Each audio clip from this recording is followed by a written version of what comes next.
nagra-ride kayo, malamang pamilyar na sa itong lugar na to. Welcome, welcome!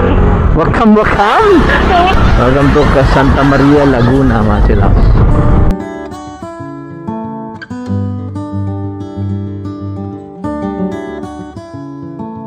Year of the day natin.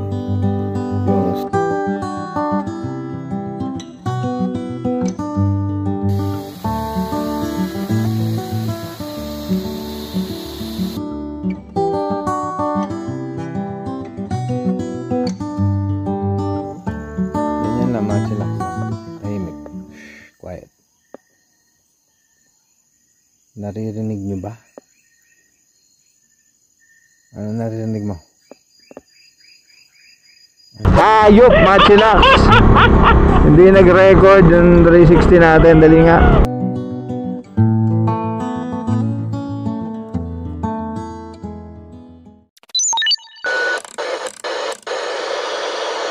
What's up, mga chillax? Welcome na naman sa isang moto camping vlog. For today's video, mga chillax, ang pupuntahan natin ay isang campsite na para sa mga welcome ulit sa Marilac Highway. Ito yung bandang dulo after Sampaloc pa Infanta Laguna area na to eh. Pupuntahan natin yung campsite na pupuntahan natin ngayon. Ang nasabi ko, di ba, nung sa last vlog ko, ang hinahanap ko mga campsite is ganda ng view yung mga raw campsite, di ba? Pero yung napupuntahan natin, mga hindi raw eh. Lalo na yung pupuntahan natin today, mga chillax. Ito yung campsite na kung ayaw mong may dala, marami kang dala, ganun, or kung wala kang mga gamit na pang camping, ito yung campsite na para sa'yo, mga chillax. Wala tayong dalang tent, wala tayong dalang tarp, wala tayong dalang mga anik. Okay, kasi yung pupuntahan natin campsite, siguro matatawag natin campsite na to eh, di ba? Kompleto na siya. Kung matagal ko na rin nakikita to, nadadaan-daanan, and gusto kong masubukan, pero hindi ko alam kung bakit hindi ko pa napupuntahan. Yan, see the view. Di ba? Pero hindi na tayo hinto kasi gagabihin na tayo. Na tayo kasi gagawin tayo. Although wala na naman tayo sa setup dahil pagdating natin doon naka-setup na. Sabi may maliit na tindahan din doon.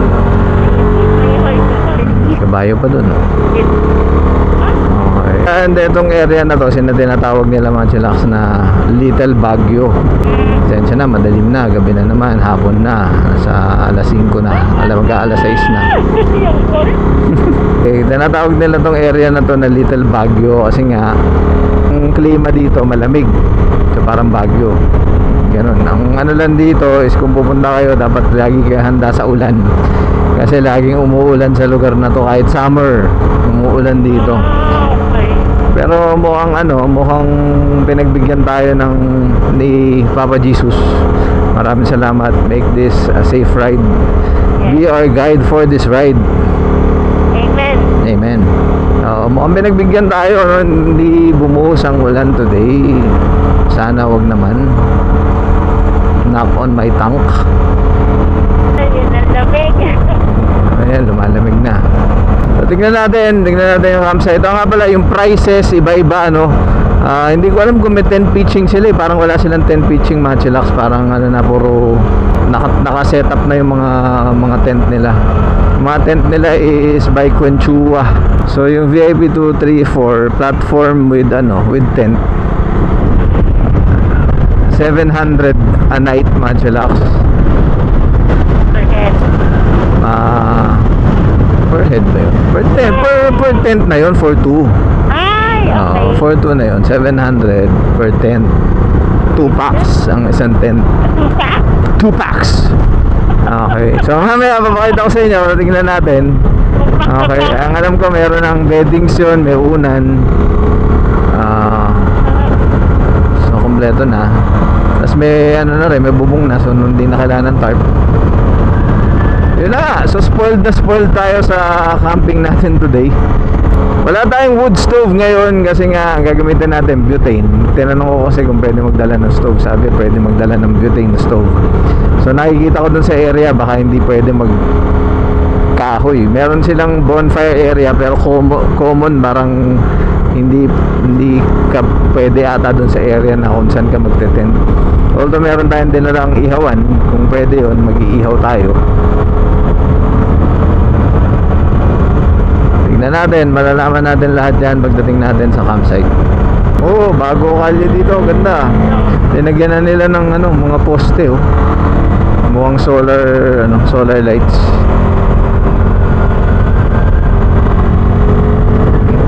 Ayos, ganda ng kalye dito.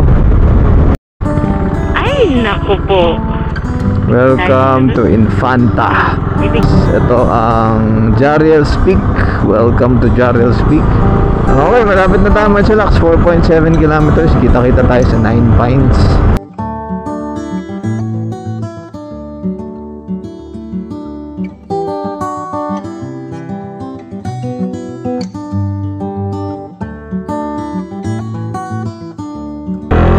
Mga aso dito. Kaya magmamotor kayo dito, medyo hinay-hinay lang at madaming mga aso. Ito na tayo mga chillax. Touchdown. Sige, diyan ka lang. Nasa tapat ng 9 Pines. Ayan mga chillax. Welcome to the 9 Pines Little Baguio. Ay, magandang hapon. Ikaw ba yung ka-message ko? Hindi. Wala kayong signal dito? Wala, no? Ito yung bonfire nila. Okay ka lang dyan? VIP 2 daw.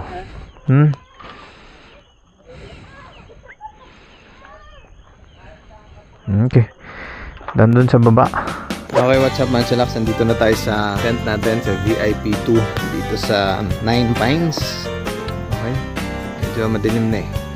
Nandun sa taas yung andyan na sa taas yung natin, yung motor. So makikita nyo.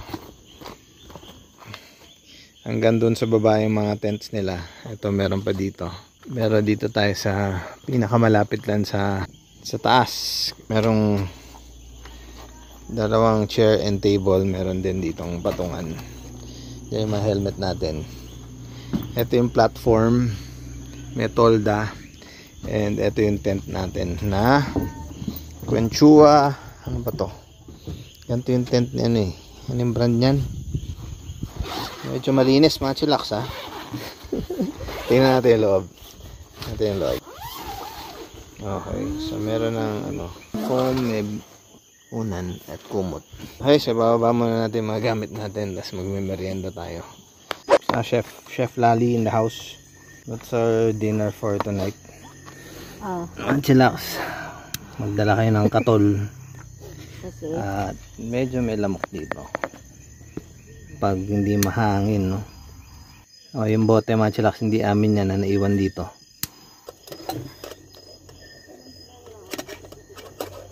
Kape muna tayo mga chillax.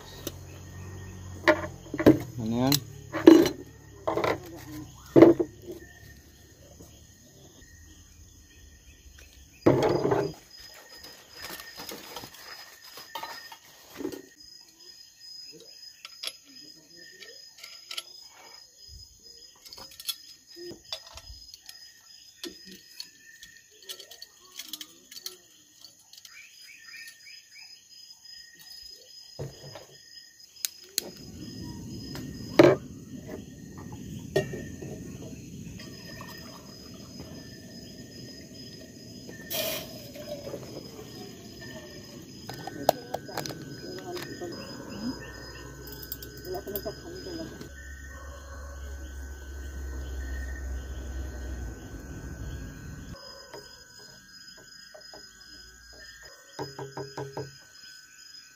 Kape muna mga chillax.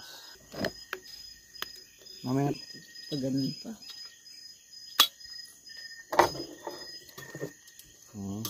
Okay.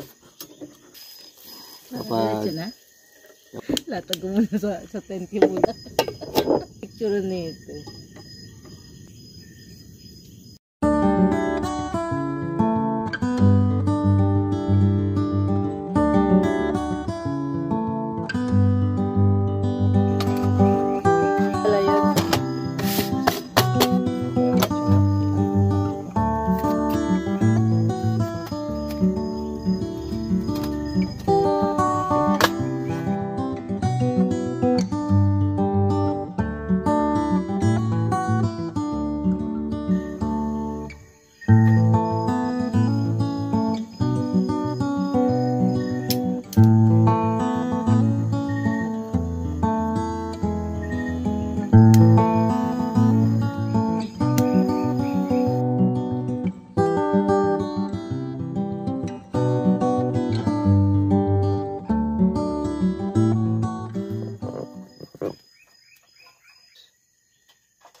bagong ano sila.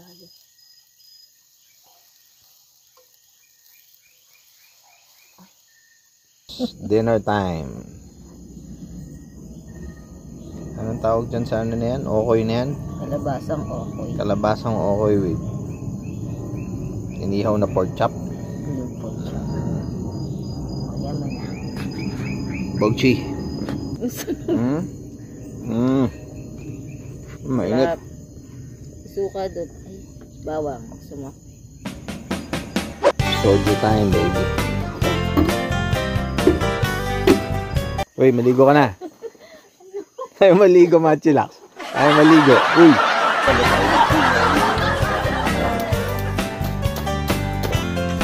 Chicks mo yan. Okay, go.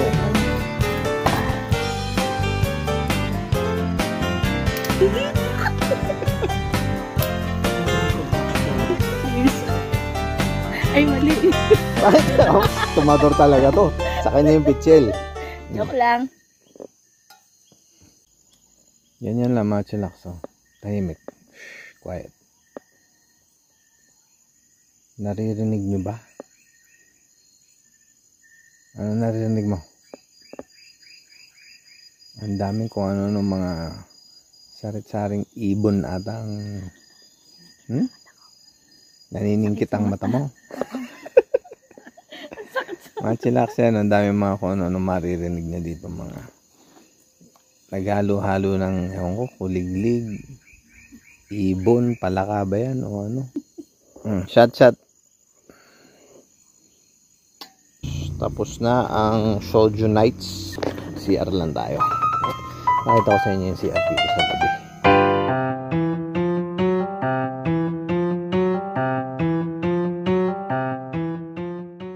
Ito yung CR nila, Machilax. Oh, may shower pa.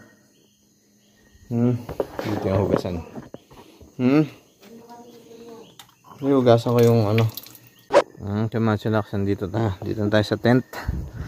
Good night.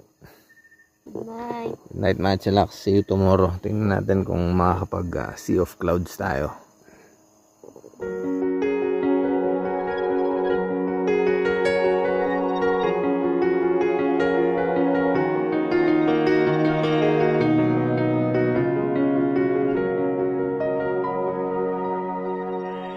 Good morning.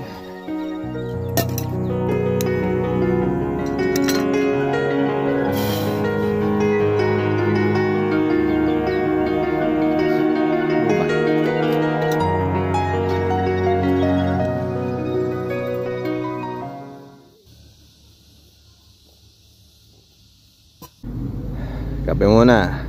Ito ang view dito sa VIP 2. Covered na mga puno. Ayan yung area.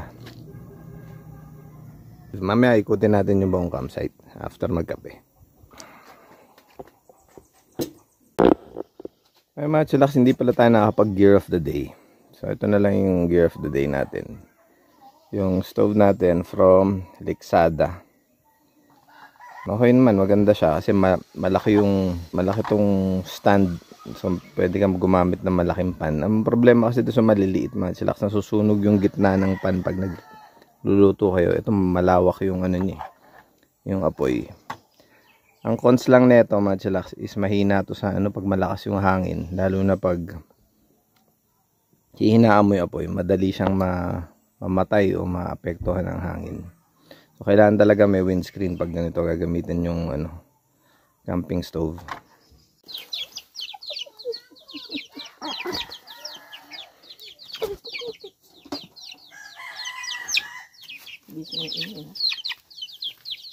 Dapat yung kanin bigay.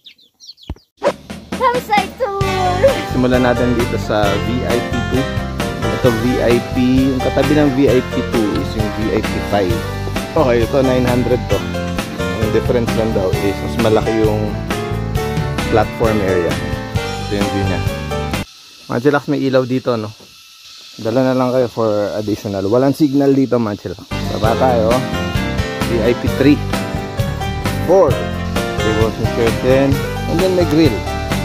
Sa baba is dalawang tent, 2-person tent to eh. So apat, merong bench dito and mga chairs, and then ayan yung view natin. Mas fresco dito. Oo, ganito. Ayun. Okay. Gubat na ririnig niyo ba, mga chillax? Bibigyan ko ng konti. Then meron pa dun. Yan, may sunroof to, may sunroof yung VIP. Oh, sa taas ang ano, VIP 1. VIP 1. Parang wala nang gumagamit na sa mga chillax. Next. Tindahan dito. Yun, siyat din dun. Baba tayo ulit. 3 top 1. Okay, may grill dito. Pambarkada to. Although for 4 persons lang to, dalawang 2-person tent. Okay, maganda yung view dito, mga chillax, sa 3 top 1. Bakit ba laging may puso, mga chillax, sa mga bukod? Okay, then yun yung entrance. Common campfire. So, 9 pans. Dito merong 1, 2, 3, 4, 5. Okay, so nandito sa dulo. Siguro pwede mag-bonfire dyan. May sariling gate dito sa kabilang dulo. Hindi na camping to, mga chillax, ha. So siguro kung may outing yung pamilya, test natin, sana bukas. Welcome to the night. Obviously, mga chillax, hindi na camping to, diba? CR, rest, task. 6 person along the road, mga chillax. Marelax highway yan. What's up? Ayan ang view. Merong mini bar, dirty kitchen, outdoor. And then sa baba yung pool. Parang medyo malalim. Siguro mga malalim to, mga 6 feet siguro to.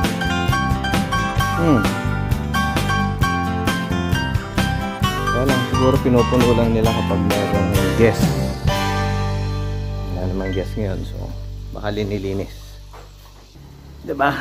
Swimming ka, tapos ganyan yung view mo. Maraming salamat, 9 Pines New Little Baguio.